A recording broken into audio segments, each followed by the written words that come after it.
کیا عید الاضحیٰ کا روزہ رکھ سکتے ہیں؟ کیا حکم ہے؟ اس حوالے سے بھی ہمارے ناظرین کے ساتھ شیئر کریں۔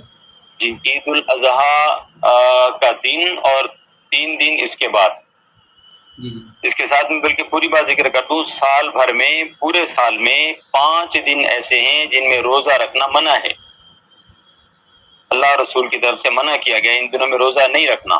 ایک عید الفطر کا دن ہوتا ہے، یعنی رمضان شریف کے بعد جو عید ہوتی ہے پہلا دن، عید کا دن، اس دن بھی کیونکہ وہ اللہ کی طرف سے انعام کا دن ہے تو اس دن روزہ رکھنا جائز نہیں ہے، ٹھیک نہیں ہے۔